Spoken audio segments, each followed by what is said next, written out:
Claro, el ministerio es la actitud que debe de tener un ministro en el ministerio, la actitud, ¿sí? Es una condición interna y está en el versículo 24, Colosenses 1:24, ahí está la actitud.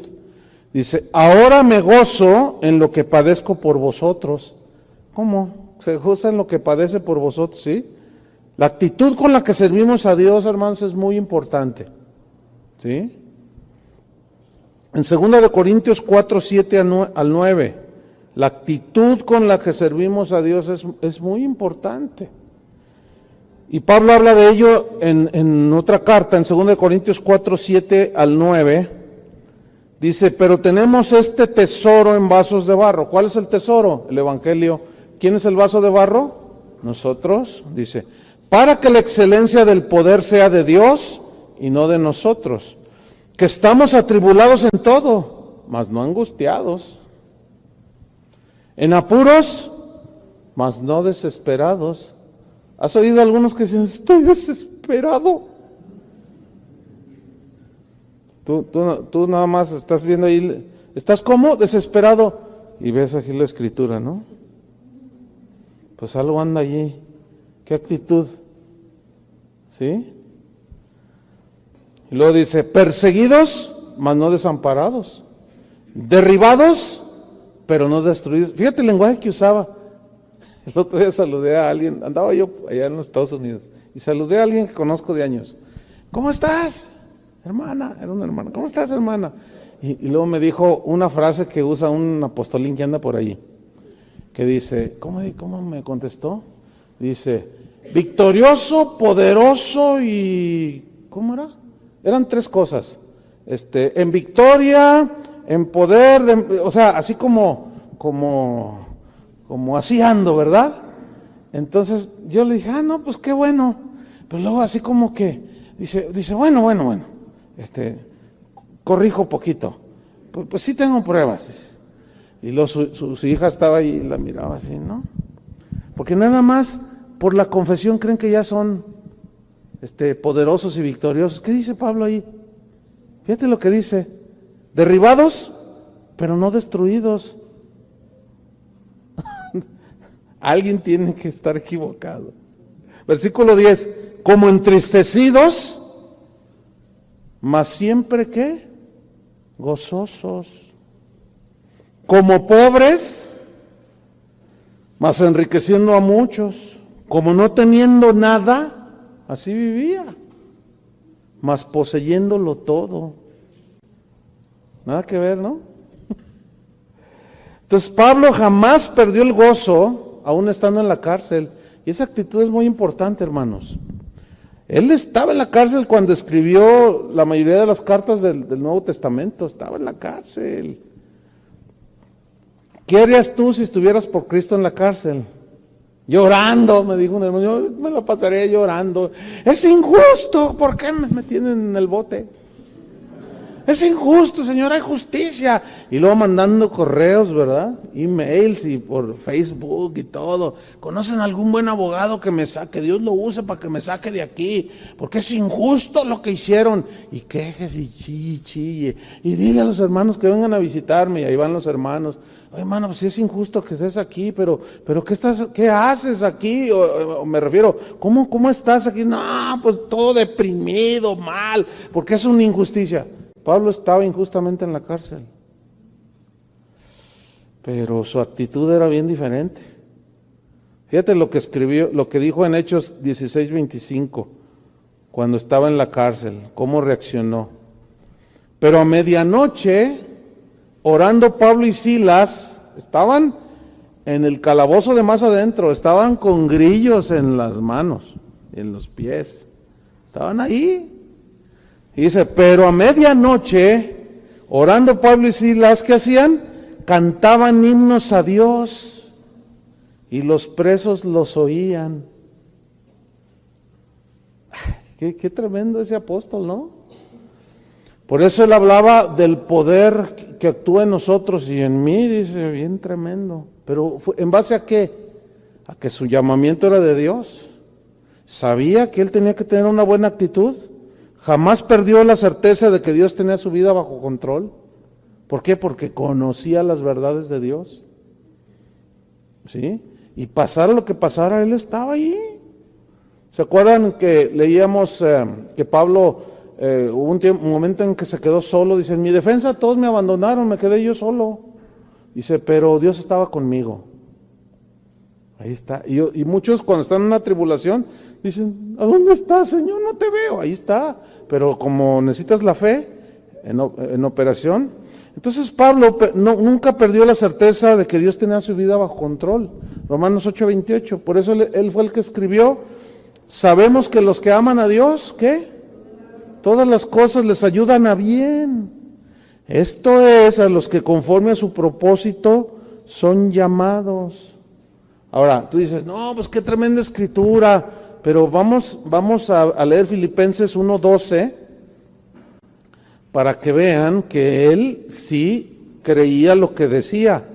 Sabemos que a los que aman a Dios, todas las cosas ayudan para bien. Dios tiene un propósito, que me llamó para ser predicador, y si estoy en la cárcel, algo tiene Dios. Mira, Filipenses 1:12 y 13. Aquí estaba en prisión, Dice, quiero que sepáis, hermanos, que las cosas que me han sucedido han redundado más bien para el progreso del Evangelio. Ahí está, ¿ven? De tal manera que mis prisiones se han hecho patentes en Cristo en todo el pretorio y a todos los demás. O sea, todos saben que estoy en la cárcel, pero estoy en la cárcel, y más adelante escribió, estoy en la cárcel, estoy preso, pero la palabra de Dios no está presa. Fíjate, Dios lo encerró, y ahí solo, aislado, tenía que estar tranquilo, ¿no? Para recibir la revelación. Filipenses, las cartas a Timoteo, ¿sí? Tesalonicenses, me parece también por allí. Entonces, ¿cómo se concibe aquellos, o qué pasa con aquellos que es muy común escuchar que quieren tirar la toalla? ¿Sí entienden esta expresión, no? Es tomada de los boxeadores. Cuando ya el otro lo tiene todo vapuleado, ¿sí? Y ya lo tiene así, el otro ya no se cubre, pero ya no puede. Y el otro, entonces dicen por acá, tira la toalla. Entonces sale volando una toalla. ¿Se han visto? Bueno, los que ven el box, sale volando una toalla. Entonces el referee ya para la pelea. Tirar la toalla significa ya, hasta aquí. Entonces, ¿qué onda con los que Dios llamó? Se supone que si Dios llama a uno, a cualquiera le da la gracia, ¿no? Y le da una visión, le da la gracia, le da la fuerza, pero ¿qué pasa con aquellos que quieren tirar la toalla? Algo pasa, ¿sí? En las convenciones pastorales es bien común, es clásico, es clásico hacer llamados para todos aquellos pastores que están a punto de tirar la toalla, que ya no aguantan esto y lo otro. A ver, pásenle, hermanos, ahorita Dios, vamos a orar. Los va a levantar, y pasan casi todos. O un porcentaje numeroso de los asistentes. Entonces, una vez estábamos en una convención en Dallas, Texas. Habría unos 1,500 pastores. Entonces, el mensaje había estado muy bueno de un predicador, pero al final él lo aplicó así y dijo, bueno, yo puedo sentir por mi espíritu que hay algunos que quieren tirar la toalla, pero ahora Dios los va a fortalecer. Yo pienso que el enfoque está mal. Les voy a explicar por qué. Porque muchos de ellos ya no aguantan quieren tirar la toalla y empiezan, es que la iglesia que tengo, o sea, no aguantan las presiones del ministerio, y allí hay que hacerse preguntas muy fuertes. Bueno, ¿eres llamado?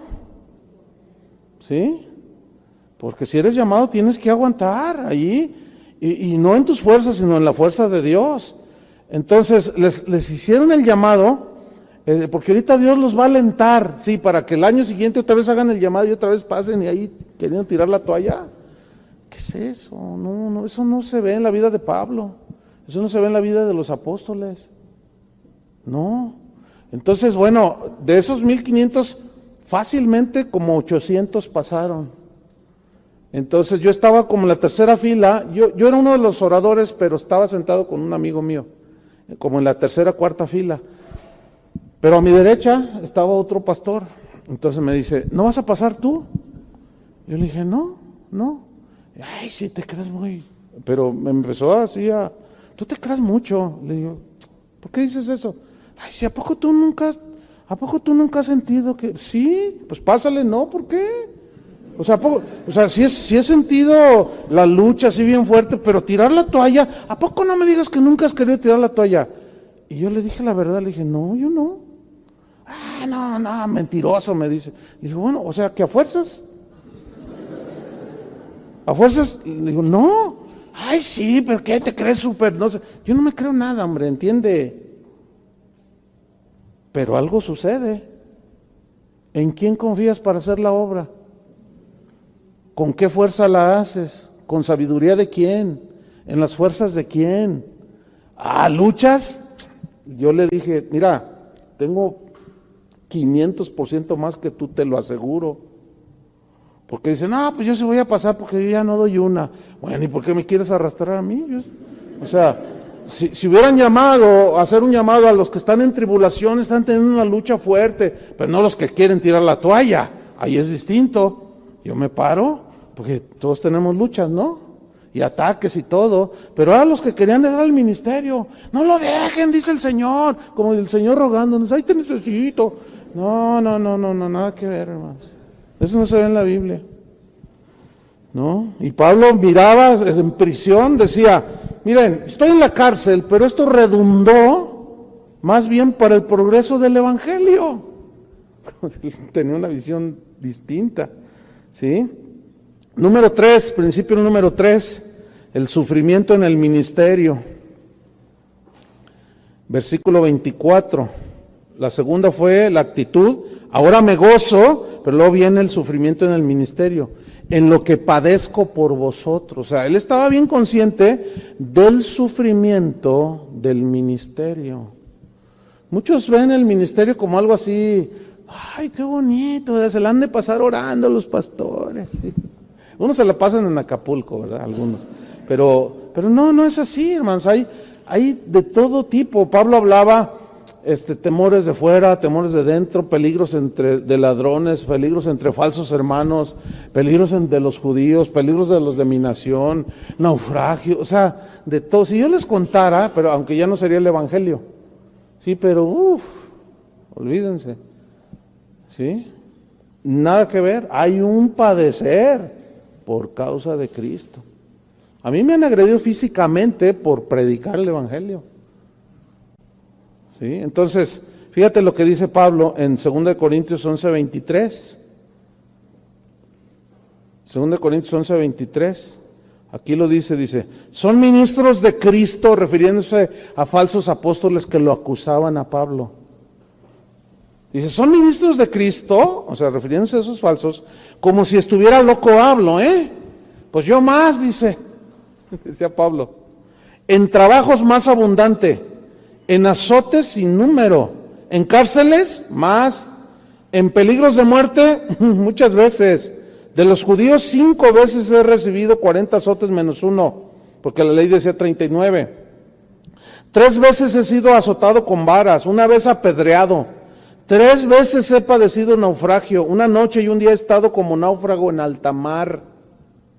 En caminos muchas veces, en peligros de ríos, en peligros de ladrones, peligros de los de mi nación, peligros de los gentiles, peligros en la ciudad, peligros en el desierto, peligros en el mar, peligros entre falsos hermanos, en trabajo y fatiga, en muchos desvelos, hambre y sed, en muchos ayunos, en frío y en desnudez. ¿Y de qué hablan hoy los apóstoles modernos? Somos dignos de la mejor casa del barrio. Nada que ver. Y luego si tienen una tribulación, no reprenda al diablo, no acepte eso. Usted tiene autoridad. Te enseñan puras tonterías. No conocen a Dios. Porque a la luz de esos parámetros de los apóstoles de hoy, Pablo era un fracasado. ¿No es cierto? Ese no tiene fe, mira, hasta los de su nación. Yo tengo autoridad y yo establezco. Y yo gobierno mis circunstancias. Cálmate, Diosito. Nada que ver. Ahora, hay una frase interesante en el versículo 24. Dice, ahora me gozo en lo que padezco por vosotros y cumplo en mi carne lo que falta de las aflicciones de Cristo por su cuerpo, que es la iglesia. Pregunta, ¿esa última frase significa que el sacrificio de Cristo fue insuficiente? No, es obvio que no, porque en la misma carta él habla de un Cristo suficiente, que estamos completos. Entonces, ¿a qué se refiere esa frase? Significa que todo ministro fiel que predica el evangelio sufrirá persecución y rechazo y calumnias, ¿sí? Entonces, la iglesia es el cuerpo de Cristo, ¿no es cierto? La iglesia es su cuerpo en el cual Cristo vive, o sea, Cristo vive en nosotros. Y por lo tanto, esto es lo que significa, Pablo decía, yo sufro cuando sufren sus hijos, los hijos de Dios, no para completar el sacrificio de Cristo. El problema es la traducción, ¿no? Versículo 12. No, es otra escritura. Segunda Timoteo 3:12, hablando precisamente de este punto del sufrimiento en el ministerio. Dice en 2 Timoteo 3:12, y también todos los que quieren vivir piadosamente en Cristo Jesús, ¿qué? Padecerán, ¿qué? Persecución. La persecución se presenta de diferentes maneras, diferentes colores y sabores. La persecución puede ser física, así de que quieran golpearte o asesinarte, pero puede haber una persecución verbal, ataques verbales, así sin piedad, que te dan con todo, te quieren desprestigiar, mienten acerca de ti, inventan, sacan del contexto cosas que tú dices, y era lo que hacían con Pablo, ¿sí? Por eso él les decía, ¿esos son apóstoles? ¿Esos son apóstoles? Yo soy más, dice, porque esos son los que los transan a ustedes. Y curiosamente esos falsos apóstoles les decían a los corintios, a los colosenses, Pablo, ese lo único que quiere de ustedes es fraudearlos, quiere abusar de ustedes, o sea, trataban de voltear, fíjense, a los creyentes. Y saben que ese tipo de persecución en este tiempo es de las más socorridas, y más ahora con las redes sociales, con los Facebook y los blogs, las páginas de internet. No, hombre, ahí el diablo se da vuelo, pero grueso. ¿Sí? Que a manera de advertencia, que ustedes sean prudentes, sobrios, no crean todo lo que se dice en internet, porque hay gente tan débil, tan faltas de convicciones, que cualquier cosa que leen en internet lo asumen como verdad. Ahora que estaba allá en Houston, salió por ahí en una página de un ministro muy conocido, muy famoso, que supuestamente había renunciado. Entonces me dijeron, oiga pastor, ya leyó que fulano de tal ya no es el pastor de tal iglesia, una iglesia muy conocida en los Estados Unidos. Y yo le dije, ¿de dónde sacas eso? Ahí en unas páginas, ya está circulando en la red. Le dije, mira, ten mucho cuidado, no creas a todo lo que se oye. Y pues es que yo lo conozco, mejor pregúntale a él, pregúntale directamente. Y estando ahí en la misma ciudad de Houston, empezaron ellos a indagar y a preguntar, no, pastor, era un rumor. Yo le dije, tú ya lo estabas dando por un hecho, Entonces hay que ser muy, muy cuidadosos, porque el diablo ahí se da vuelo. Entonces, si tú quieres vivir piadosamente en Cristo, ¿qué significa vivir piadosamente en Cristo? Obedeciéndole, sometiéndote a Él, viviendo su palabra, etcétera. Te van a tachar de todo, te van a tachar de, quieres caminar en santidad, te van a decir legalista, porque repruebas prácticas mundanas que se han metido a la iglesia. Entonces, eres un legalista, eres muy exagerado. No, ¿y qué con la gracia? No, lo que pasa es que tú no sé cuánto, y te empiezan y te dicen Pero, número 4, estamos hablando de la visión clara que tenía Pablo del ministerio, la predicación en el ministerio. Mira el entendimiento que Pablo tenía al respecto, acerca de la predicación en el ministerio. Colosenses 1:25. En el 24 dice que que él se gozaba por lo que padecía, y en el 25 dice, refiriéndose al ministerio, dice, de la cual, o sea, de la palabra, fui hecho, ¿qué? Ministro, según la administración de Dios que me fue dada, o según la capacidad que Dios me dio, que me fue dada, para con vosotros, miren lo que viene a continuación, para que anuncie cumplidamente la palabra de Dios. Él tenía una visión muy clara, anunciar cumplidamente la palabra de Dios como predicador. ¿Qué significa anunciar cumplidamente? Totalmente el mensaje central del Evangelio, que es la muerte de Cristo. Fíjense lo que sucedió en Hechos 20:26.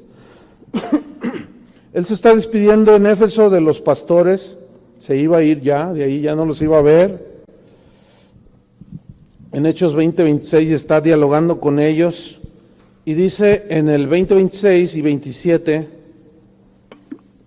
por tanto, dice, yo os protesto el día de hoy, porque les dice que cuiden al rebaño, a los pastores, dice, cuiden el rebaño, del cual Cristo pagó con su sangre.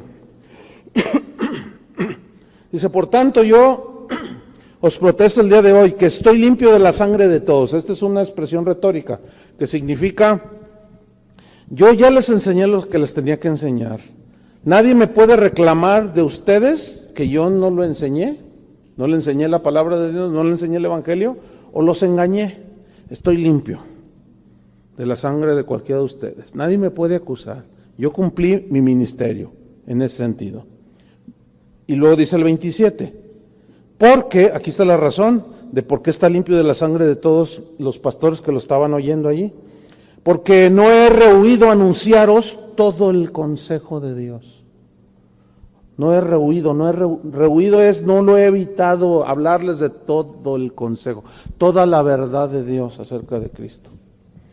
Y hoy se escuchan un montón de predicadores diciendo, no prediques cosas que traigan así controversia, porque eso trae desunidad, trae división en la iglesia. Mejor, mira, llévatela tranquila, háblales del amor, diles que Dios los ama y que no sé cuánto, pero no hables de que, mira, cuando prediques no menciones al infierno, porque no se asustan, no. Uy, en los Estados Unidos ya está poniendo cada vez más grueso, porque allá si tú dices algo contra los homosexuales ya te pueden demandar. Los pastores allá tienen que tener una póliza de seguros contra demandas. Fíjate nomás. ¿Sí? Un amigo mío que vive en Europa, bueno, un pastor que estuvo aquí, que está allá en Estocolmo, en Suecia, que hay una casa de oración allá, me comentaba de eso, que un pastor ahorita está en la cárcel, porque salió a la calle a predicar, dice, mira, allá Sodoma y Gomorra le queda cortito. Dice, los hombres las más, sí, abiertamente, dice, una cosa espantosa, dice. Entonces él se puso, en una plaza se puso a predicar, y dijo que los homosexuales iban a ir al infierno. No, hombre, le llovieron, lo metieron, está en la cárcel ahorita. Fíjate nada más. Entonces, rehúsan el día de hoy. Y luego hay ocasiones en que, bueno, a mí me ha tocado unas 3 veces donde, ¿de qué vas a predicar? No, pues de la palabra, pero mira, no digas nada de los adúlteros. Ah, caray, ¿por qué no? ¿Cuántos tienes aquí o qué? No, pues es que, tú sabes, la gente no vive bien. No digas nada de los homosexuales, no digas nada de esto porque pues es que hay unos allí, ¿verdad? Y se van a ofender y pues son buenas personas, yo quiero que estén en la iglesia y son buenos diezmadores y si tú mencionas algo, se van a ir y me van a afectar. No, así, tranquilo, hermano, háblales de algo bonito, que les edifique, que los motive, que los... Imagínate, ¿me estás condicionando? Imagínate nomás, que te digan qué es lo que tienes que predicar o no. Pues, entonces, ¿cómo se van a dar cuenta de su condición si no escuchan lo que Dios dice respecto a ellos? Entonces, muchos están faltando a esto, a la predicación del Evangelio. Cumplidamente, no lo hacen y le diluyen, le bajan para no ofender. Mira lo que dijo en 2 Corintios 4:1.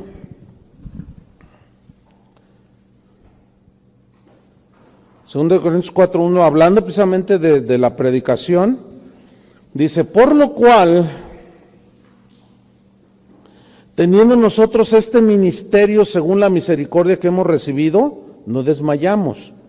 O sea, de ser ministros fieles, predicar el evangelio, no desmayamos. Versículo 2, antes bien, dice, renunciamos a lo oculto y vergonzoso, no andando con astucia. Aquí astucia significa trucos en el griego.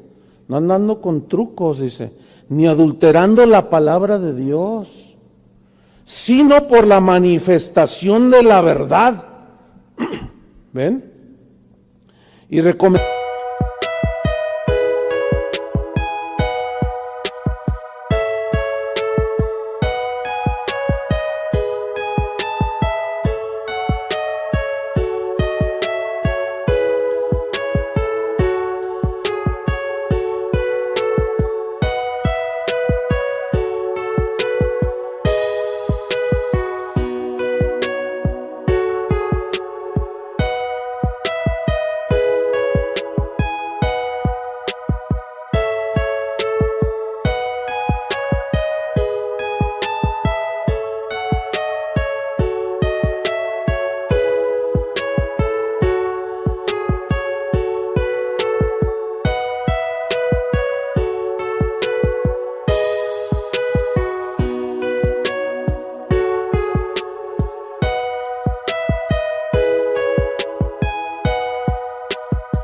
Dándonos a toda conciencia humana delante de Dios. O sea, el mensaje que llega a la conciencia, a lo profundo, la palabra que tiene poder para penetrar a lo más profundo del ser humano. Entonces Pablo entendía que debía de predicar cumplidamente todo el evangelio, ¿sí? Sin diluir las verdades esenciales del evangelio. Número 5 de su visión del ministerio es que el tema de su predicación era Cristo. Él sabía perfectamente, no había dudas. Colosenses 1:26 y 27. El tema de su predicación en el ministerio fue Cristo siempre. Y ese debe ser el tema de todo predicador. Dice, el misterio que había estado oculto desde los siglos y edades, pero que ahora ha sido manifestado a sus santos, revelado a sus santos, a quienes Dios quiso dar a conocer las riquezas de la gloria de este misterio entre los gentiles, que es Cristo. No hay más. Que es Cristo en vosotros, la esperanza de gloria. Sin Cristo no hay gloria, hermanos. Sin Cristo no hay cielo. Sin Cristo no hay salvación, no hay reconciliación, no hay perdón, no hay justificación, no hay nada. Quita Cristo de tu mensaje y quitaste todo. ¿Entiendes? Quítalo y quitaste todo. Fíjate lo que dijo en 1 Corintios 2:1. 1 Corintios 2:1 y 2. Mira lo que dijo aquí Pablo a los corintios. Les dijo un montón de cosas, pero mira estos textos. 1 Corintios 2:1 y 2. Dice así.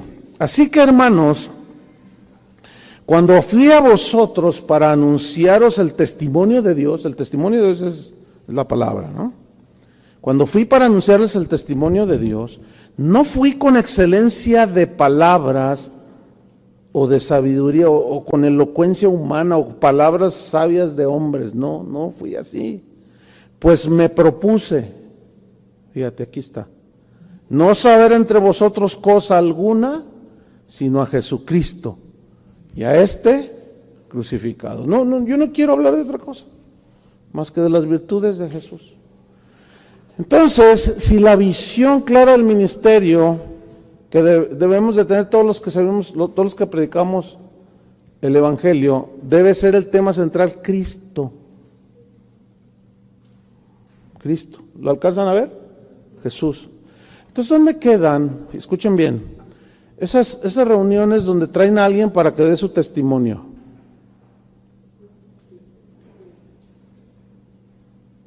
Y aquí es donde está la confusión. ¿Por qué? Porque dicen, no, pero es lo que Cristo hizo. Pero analicen todo lo que dicen. O sea, no están predicando a Cristo, están predicando su experiencia personal. Y se la pasan 1 hora hablando. de que lo que les pasó y de cómo era, yo era el hombre más malo de la del Fresno. Y luego algunos que lo conocen me dicen, sí, amén, dicen por allá. No, yo fui el primer Z del Fresno. Es más, miren, yo llegué a las profundidades de la maldad y del pecado. Yo maté a mi abuelita. Y todos, entonces mientras más tremendo sea el impacto, creen algo, mientras más tremendo, según eso, entre comillas, sea el testimonio, los pastores piensan que eso va a atraer más a la gente a Cristo. Lo que atrae a la gente a Cristo es el mensaje de Cristo, la obra de Cristo. Entonces, por eso andan ahí muchos cantando y dando su testirollo. Entonces, no, si yo era el más malo, yo la maté, hasta salió en el Informador y en el mural de Guadalajara. Pero no solo la maté.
La corté en pedacitos y todos, ¡ay, qué terrible!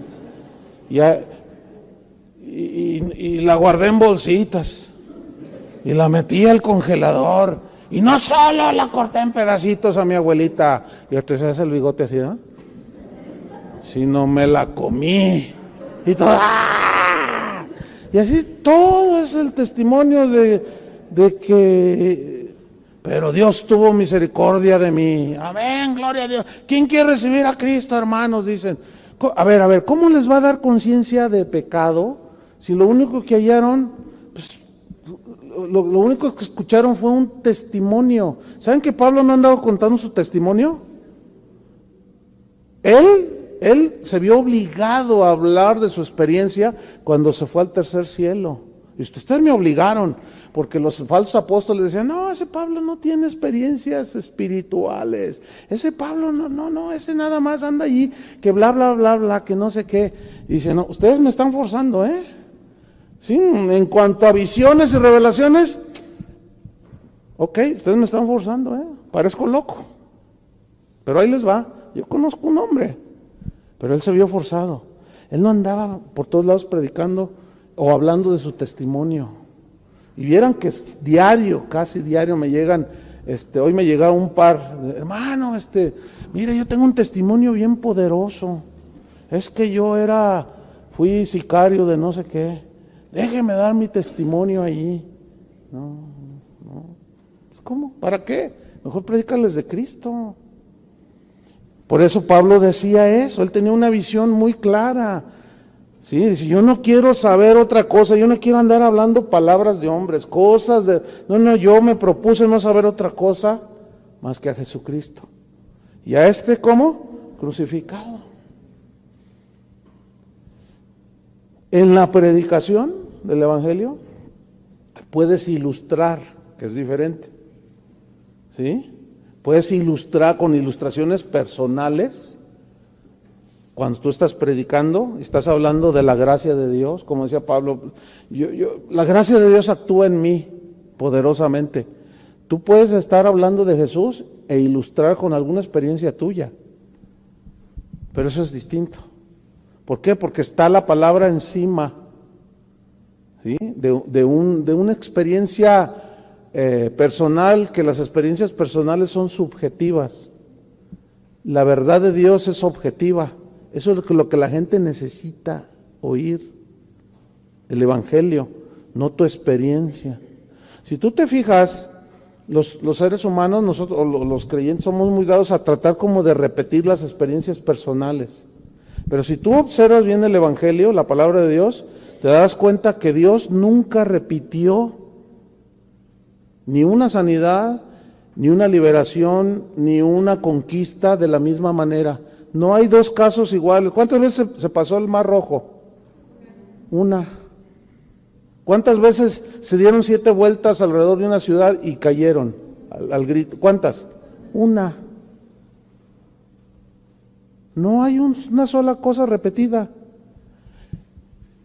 Isaías tuvo una visión de Dios y vio su condición. Ezequiel fue diferente. Él vio 7 ojos y hasta en unos seres angelicales y hasta llantas, dice que tenían rueditas y se trasladaban así. Totalmente distinto, ¿sí? ¿Por qué? Porque Dios, pero el mensaje de ellos no era su experiencia personal, ¿entienden eso? Yo he tenido experiencias personales, pero como entiendo, pues puedo ilustrar eventualmente, pero no como el tema central. Pero yo he visto...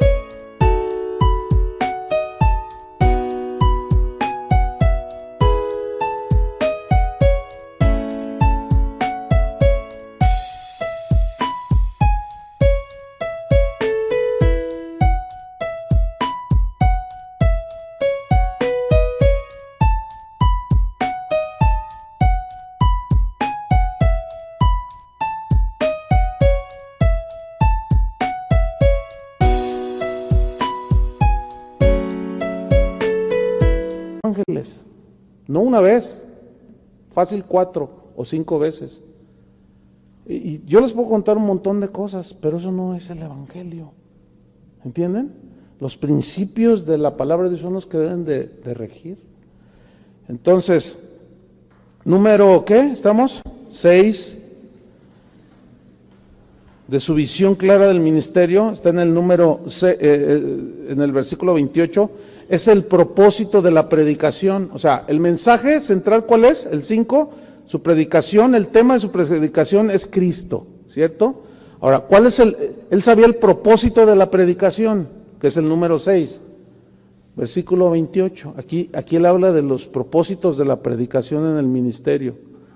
Está hablando de Cristo, que es la esperanza de gloria, a quien anunciamos, ahí está de nuevo, fíjate, a quien anunciamos, amonestando a todo hombre y enseñando a todo hombre en toda sabiduría. Fíjate, él hacía 3 cosas aquí: anunciar, amonestar y enseñar. ¿Lo ven ahí en el versículo 28? Anunciar. Esa palabra en el griego significa declarar en público una verdad completa. Eso significa anunciar. Declarar en público una verdad completa. Amonestar en el griego significa predicar sobre el pecado. Entonces, fíjate, anunciaba la verdad del sacrificio de Cristo. Amonestaba, predicaba sobre el pecado, contra el pecado y el juicio de Dios. ¿Y qué dice? Anunciamos, amonestamos y enseñamos. Enseñar. Aquí enseñar significa instruir en las verdades del Evangelio. Eso significa enseñar, con la sabiduría de Dios, por supuesto. Esos eran los propósitos, fíjate, que él tenía. De anunciar, de declarar en público una verdad completa o las verdades completas, de amonestar, o sea, contra el pecado, que es lo que nos separa de Dios, y que si no se arrepienten viene juicio de Dios. Y enseñaba, o sea, instruía en las verdades del Evangelio para llevar a los cristianos hacia la madurez. Su visión del ministerio estaba totalmente bien centrada. Y número 7, la meta de un predicador en el Evangelio. ¿Cuál era su meta? Está en el mismo versículo 28. A quien anunciamos amonestando a todo hombre y enseñando a todo hombre en toda sabiduría, a fin de presentar perfecto a Cristo Jesús a todo hombre. Esa es la meta de un predicador, presentar perfecto en Cristo Jesús a todo hombre. Perfecto habla de madurez, ¿sí? O sea, él no solo les hablaba de la salvación, una vez que ya eran salvos, los instruía para llevarlos a la madurez. ¿Entienden? Porque esa es la gran, digamos, falta de muchos evangelistas. Ellos pueden presentar el evangelio, sí, pero no hay una instrucción después. ¿Entienden? La gente no sigue ese discipulado, esa instrucción. Y para presentar perfecto en Cristo Jesús a todo hombre, se debe de enseñar la Escritura. Solo por la enseñanza de la palabra de Dios se puede lograr. Segunda de Timoteo 3, 16 y 17. Segunda de Timoteo 3, 16 y 17. Dice que toda la Escritura es inspirada por Dios y útil para redarguir, es confrontar contra lo desviado, contra el pecado, para corregir, para instruir en justicia, a fin de que el hombre de Dios sea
perfecto, enteramente preparado para toda buena obra.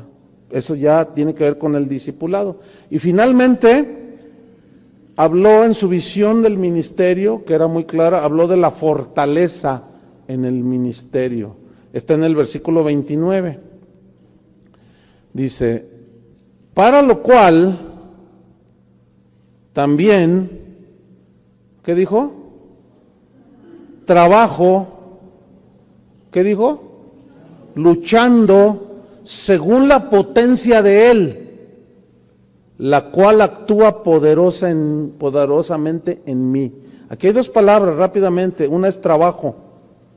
Yo trabajo en esto, la predicación.